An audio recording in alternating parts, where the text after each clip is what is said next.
Hello, नमस्कार साथियों, मैं जी कुमार स्वागत करता हूं आप सभी का आपके अपने पसंदीदा चैनल टारगेट कॉम्पिटिटिव जोन में। चलिए, आज है डेली डोज 46 और बड़ा ही शानदार सा टॉपिक आज मैं स्टार्ट करने जा रहा हूं। मैं पिछले 40 डेली डोज से डेली डोज 40, 41, 42, 43, 44, 45 सब में मैंने धर्म से रिलेटेड चीजें पढ़ाई है ना। मतलब बौद्ध धर्म, जैन धर्म, इस्लाम धर्म, पारसी धर्म, ईसाई धर्म सारे को मैंने खत्म किया और बेहतरीन ढंग से खत्म किया है। आप नहीं देखे तो उसे जाकर के देख लें। और चलिए, आज मैं एक नए सिरे से शुरुआत करने जा रहा हूं ज्योग्राफी के महत्वपूर्ण चीजों को लेकर के। ब्रह्मांड की शुरुआत करते हैं हम लोग, है ना। लेकिन उससे पहले एक मोटिवेशनल कोट्स कि चाणक्य का कथन है कि विद्या उस कामधेनु की तरह है जो हर मौसम अमृत प्रदान करती है। विद्या उस कामधेनु की तरह है जो हर मौसम क्या प्रदान करती है? अमृत प्रदान करती है। विद्या विदेश में माता के समान है जो रक्षण में हितकारी है। विद्या विदेशों में रक्षण के समान है, जो माता के समान है, जो रक्षण में हितकारी है। इसलिए विद्या को क्या कहा जाता है? गुप्त धन कहा जाता है। ठीक है, इसलिए कहता हूं साथियों कि विद्या को इस खामोशी से ग्रहण करो, मतलब मेहनत इस खामोशी से करो कि आपकी कामयाबी शोर मचा दे। चलिए, इस एनर्जेटिक पावर के साथ हम लोग आज ब्रह्मांड की शुरुआत करते हैं। तो बने रहिए मेरे साथ अंत में वीडियो तक। अगर आपने मेरे चैनल टारगेट कॉम्पिटिटिव जोन को सब्सक्राइब नहीं किया है तो प्लीज सब्सक्राइब कर ले और बेल आइकन को प्रेस कर ले, क्योंकि मैं जी कुमार एवरीडे लेकर के आता हूं एक डेली डोज जो एग्जाम को क्रैक करने के लिए बहुत महत्वपूर्ण होता है। चलिए वीडियो की शुरुआत करते हैं ब्रह्मांड के साथ। तो सबसे पहले ब्रह्मांड, तो भूगोल से स्टार्ट करेंगे क्योंकि ये स्टार्टिंग चैप्टर होता है ज्योग्राफी का। तो सबसे पहले लिखेंगे ज्योग्राफी का पिता किन्हें कहा जाता है। लिख लीजिएगा, ज्योग्राफी यानी भूगोल का पिता। भूगोल का पिता किन्हें कहा जाता है? तो भूगोल का पिता कहते हैं हैकेटियस को। किन्हें कहते हैं? हैकेटियस। लिख लेंगे, हैकेटियस। हैकेटियस को ज्योग्राफी का पिता कहा जाता है। फादर ऑफ द ज्योग्राफी यानी भूगोल का पिता हैकेटियस को कहा जाता है। अच्छा, कहीं कहीं इरेटोस्थनीज भी मिलता है, आप उसको देखेंगे। उसके बाद है अस्तित्वमान। तो ब्रह्मांड अब आ गया, यहां से शुरुआत हम लोग कर लिया, अब ब्रह्मांड को लेकर के चलते हैं। तो लिखेंगे ब्रह्मांड कहते किसे हैं? हेडिंग लगाइएगा, ब्रह्मांड। तो ब्रह्मांड किसे कहा जाता है? लिख लेंगे इससे इसका डिफिनेशन कि अस्तित्वमान द्रव्य एवं ऊर्जा के सम्मिलित मिश्रण को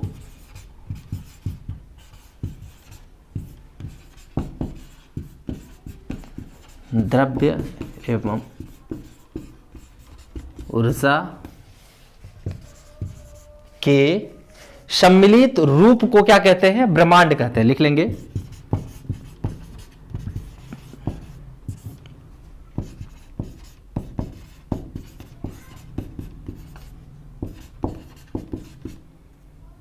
ब्रह्मांड कहते हैं, ब्रह्मांड कहते हैं। चलिए लिख लीजिए पहले इसको, ठीक है। उसके बाद हम लोग फिर अब बात करेंगे, ब्रह्मांड को बांटेंगे, कहते किसको है, ब्रह्मांड कितने कितने रूपों से बना हुआ। उसके बाद, क्योंकि इतना पहले लिख लीजिए नहीं हटेगा, हम लोग शुरुआत करते हैं, ठीक है। नोट करें इसे पहले। तो साथियों, आपको ब्रह्मांड का कई नाम मिलेगा, आकाश, खगोल, ब्रह्मांड, है ना। इन सभी सब एक ही नाम है। तो बना हुआ किन किन रूपों से है? एक है आपका अंतरिक्ष और एक है वायुमंडल। तो अंतरिक्ष किसे कहते हैं और वायुमंडल कहते हैं किसे हैं? हम लोग बारी बारी से लिखेंगे। अंतरिक्ष, देखिएगा, वायुमंडल के ऊपर क्षेत्र के शून्य क्षेत्र को आप ऊपर नजर उठा करके कभी देखेंगे, शून्य क्षेत्र में कहीं चले जाइए, खाली स्थान में, आकाश की ओर देखिए, पता चलेगा कि दूर दूर दूर दूर तक कितना आराम से आपका अंतरात्मा क्या होगा, उसमें डूबता चला जाएगा। यही शून्य क्षेत्र। लिख लेंगे कि वायुमंडल के ऊपर शून्य क्षेत्र को अंतरिक्ष कहते हैं। लिख लीजिएगा, वायुमंडल के ऊपर शून्य क्षेत्र को क्या कहते हैं? अंतरिक्ष कहते हैं। अंतरिक्ष कहते हैं। अब रही वायुमंडल, तो वायुमंडल किसे कहेंगे? लिख लेंगे, पृथ्वी के चारों ओर, पृथ्वी के चारों ओर घेरे हुए, किन किन चीजों से घिरा हुआ है हमारा पृथ्वी? पृथ्वी के चारों ओर घेरे हुए सैकड़ों किलोमीटर तक, लिख लेंगे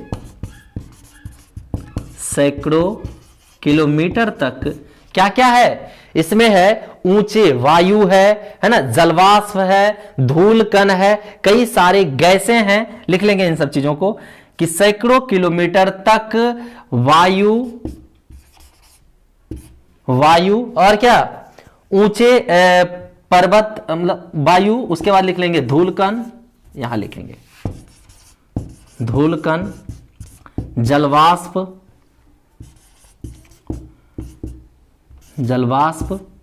आदि के मिश्रण को, आदि के परत को, हाँ आदि के परत को क्या कहेंगे? आदि के परत को वायुमंडल कहेंगे, वायुमंडल कहते हैं। इनमें बहुत सारी चीजें आएगी, है ना, गैसें आएगी, ऊंचे ऊंचे बहुत ऊंची एक लेयर है, वायु की परत है, ठीक ना। जलवाष्प, धूलकण, परत के क्या कहते हैं? वायुमंडल कहते हैं। चलिए इतना पहले आप लोग नोट करेंगे, उसके बाद हम लोग फिर आगे बढ़ते हैं, यानी कि अंतरिक्ष और वायुमंडल को नोट कर लेंगे। क्या मिटा दें इसे हम? ठीक, आज मैंने ब्रह्मांड शुरू किया है और ज्योग्राफी से रियली मानिए स्टार्ट है ये। आगे मेरे साथ आप बने रहेंगे, एवरीडे मेरे हमको देखेंगे, क्योंकि मेरे द्वारा टारगेट कॉम्पिटिटिव जोन पर यूट्यूब पे जो है एक वीडियो अपलोड होता है डेली डोज के रूप में, और 3 बजे के दिन में, ठीक है, 3 बजे संध्या में एवरीडे एक वीडियो होती है। और इस अब जो है ये वीडियो आपका सिलसिलेवार ढंग से ज्योग्राफी का कुछ सप्ताह चलेगा, 1-2 सप्ताह, ठीक ना। मैं कंटिन्यू रूप से स्टार्ट कर दिया हूं तो इसको लेकर के चलूंगा। चलिए उसके बाद लिखेंगे पॉइंट बना करके कि खुले आसमान में ऊपर की ओर देखने पर जो अनंत क्षेत्र मिलता है उसे क्या कहते हैं? आकाश कहते हैं। मैंने 3 पॉइंट यहां पे लिखाया था। आकाश लिख लेंगे, किसे कहेंगे? आकाश किसे कहेंगे? लिख लेंगे खुले आसमान में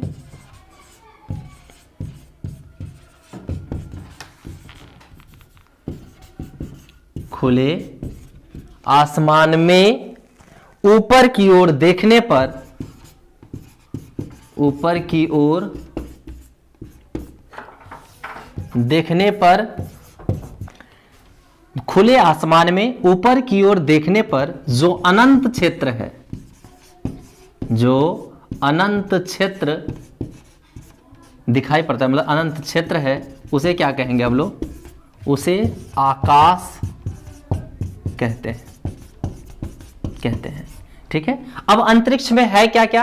अंतरिक्ष में है तारे, सूर्य, है ना, सूर्य भी एक तारा है। उसके बाद हमारा एक सौर परिवार, उसमें कई सारे आकाश गंगा है, तारामंडल है, मंदाकिनियाज है। हम सभी को बारी बारी से जानेंगे, है ना, लेकिन उसके पहले हम लोग स्टार्ट करते हैं क्या? सौरमंडल को। सौरमंडल का मुखिया कौन है? आपका सूर्य है। तो सूर्य है क्या? लिख लेंगे सूर्य एक तारा है। सूर्य के बारे में लिखेंगे तो सूर्य क्या है? यह सूर्य, मतलब सूर्य सौरमंडल का मुखिया है, मुखिया है, जो एक तारा है, तारा है जिसे अपना खुद का प्रकाश, अपना प्रकाश है ना। सूर्य क्या है? सौरमंडल का मुखिया है, जिसे जो एक तारा है जिसे अपना प्रकाश है। वैसे भी तारे का क्या होता है? अपना प्रकाश होता है, ठीक है। और सूर्य के द्वारा तो बहुत सारे चीजें प्रदीप्तिमान होते हैं। पृथ्वी सूर्य से प्रकाश एवं ऊर्जा प्राप्त करता है। चंद्रमा को भी अपना प्रकाश नहीं है, वो भी सूर्य से प्रकाशित होता है, ठीक है। उसके बाद हम लोग अब देखिए, मैं सूर्य को और सौरमंडल को फिर से स्टार्ट करूंगा। सौरमंडल जब जिस दिन एक टॉपिक लेकर के आऊंगा तो सौरमंडल से ही शुरुआत करेंगे, ठीक है। अभी मैंने अंतरिक्ष में घुसा इसलिए सूर्य के बारे में थोड़ा सा मैंने बता दिया। यहां पे एक टॉपिक समझेंगे कि अच्छा, जितने भी ग्रह हैं, उपग्रह हैं, सूर्य, तारे, सभी क्या है? अपने अपने पथ पर एक निश्चित दिशा में, निश्चित पथ पे क्या हो रहे हैं? घूर्णन हो रहे हैं। तो यहां से एक बातें उत्पन्न होती है, ये घूर्णन परिभ्रमण, परिक्रमण, इन सब चीजें क्या है। मैं बारी बारी से सभी को समझाऊंगा कि घूर्णन क्या है, परिभ्रमण क्या है, क्योंकि इसमें ज्यादा कंफ्यूजन होती है। घूर्णन को परिक्रमण समझा जाता है, परिक्रमण को परिभ्रमण समझा जाता है ना। आप कंफ्यूज नहीं होंगे क्योंकि मैं इसे क्लियर करता हूं। तो सबसे पहले आप लगाएंगे घूर्णन या परिभ्रमण, एक ही चीज है, लिख लेंगे घूर्णन या क्या लिखेंगे, परिभ्रमण। घूर्णन या परिभ्रमण, घूर्णन या परिभ्रमण में हेडिंग लगाएंगे। ये दोनों एक ही चीज है। घूर्णन परिभ्रमण क्या है, एक ही चीज है। पृथ्वी या अन्य ग्रहों का अपने अक्ष पर घूमना, लिख लेंगे पृथ्वी या अन्य ग्रहों आदि का, ग्रहों आदि का अपने अक्ष पर, अपने अक्ष पर घूमना, अपने अक्ष पर घूमना क्या कहला, पृथ्वी या अन्य ग्रहों आदि का अपने अक्ष पर घूमना क्या कहलाता है, परिभ्रमण या घूर्णन कहलाता है। जो कितने देर का होता है, ये लगभग 24 घंटा का होता है, लिख लेंगे यह लगभग कितना देर का, 24 आवर, 24 मतलब 24 घंटा, यानी कि दिन रात ना, दिन रात का होना। अच्छा, इस घटना के कारण क्या होता है, घूर्णन या परिभ्रमण के कारण दिन रात का होना घटित होता है, यानी लगभग 24 घंटा का होता है। वैसे एक दिन कितने का होता है, 24 घंटे का होता है। तो घूर्णन या परिभ्रमण के कारण क्या होता है, ग्रहों का यानी पृथ्वी का घूरने के कारण क्या होता है, दिन रात परिवर्तन होती है। ठीक है, इस चीज को समझ में आ गई हो तो क्या मैं ऊपर से मिटा दूं, फिर आगे बढ़ते हैं हम लोग। चलिए इसे नोट करेंगे, बहुत ही फैंटास्टिक टॉपिक। यहां से क्वेश्चन पूछे जाते हैं कि परिभ्रमण या घूर्णन के कारण कौन सी घटना होती है, तो दिन रात की घटना होती है। चलिए मिटा देते हैं इसको, गुड। अब निष्कर्ष क्या निकला घूर्णन या परिभ्रमण का, घूर्णन या परिभ्रमण, परिभ्रमण के कारण क्या होता है, दिन रात की घटना होती है, दिन रात की घटना होती है। अगर ये नहीं हो तो दिन रात ना हो, क्योंकि इसका लगभग ड्यूरेशन कितना होता है, लगभग 24 घंटे का होता है। ठीक है, उसके बाद हेडिंग लगाएंगे आप परिक्रमण। ये क्या है, परिक्रमण, परिक्रमण हेडिंग लगाएंगे। परिक्रमण क्या है कि पृथ्वी या अन्य ग्रहों का सूर्य के चारों ओर एक चक्कर लगाना, लगा लेंगे, लिख लेंगे पृथ्वी या अन्य ग्रहों आदि का सूर्य के चारों ओर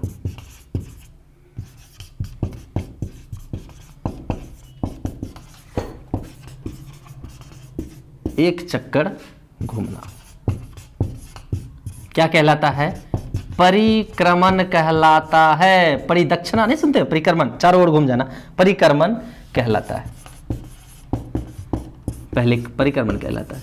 ये लगभग कितने दिनों का होता है, तो ये होता है लगभग 365 दिन का, लिख लेंगे यह लगभग 365, मतलब पृथ्वी का 365 दिन, सॉरी ना, लिख लेंगे यह लगभग 365 दिनों का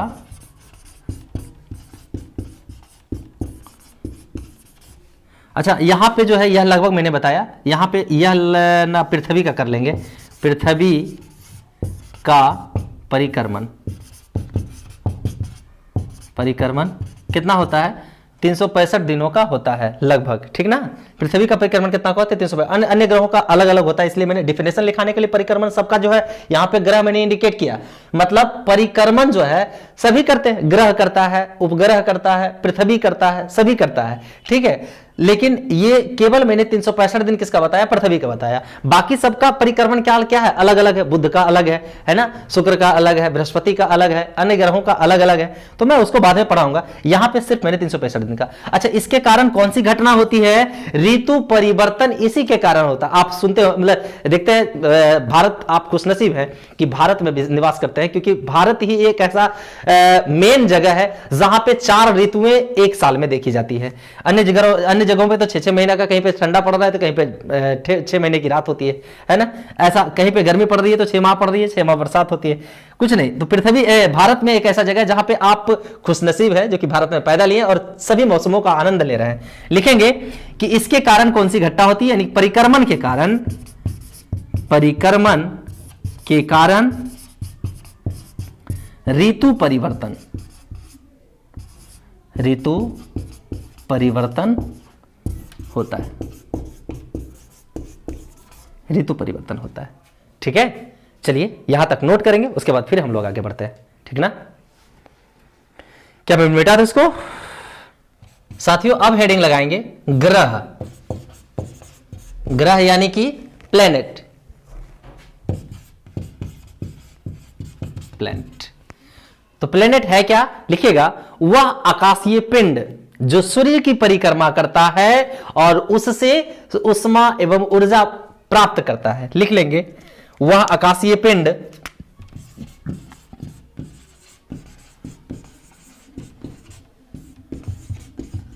आकाशीय पिंड जो सूर्य की परिक्रमा एक निश्चित पथ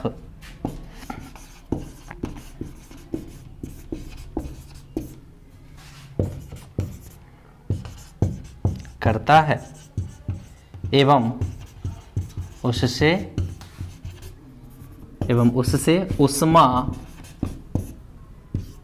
उष्मा एवं प्रकाश ग्रहण करता है, ग्रहण करता है। क्या है? ग्रह है। जैसे क्या हो गए? पृथ्वी, शुक्र इत्यादि ETC। कितने ग्रह हैं टोटल? 8 हैं। ठीक है, चलिए उसके बाद है आपका उपग्रह। उपग्रह क्या कहते हैं? वह आकाशीय पिंड जो किसी न किसी ग्रह की परिक्रमा करते हैं, है ना। उपग्रह क्या लिखेंगे? हेडिंग लगाएंगे उपग्रह, उपग्रह हेडिंग लगाएंगे, यानी सैटेलाइट।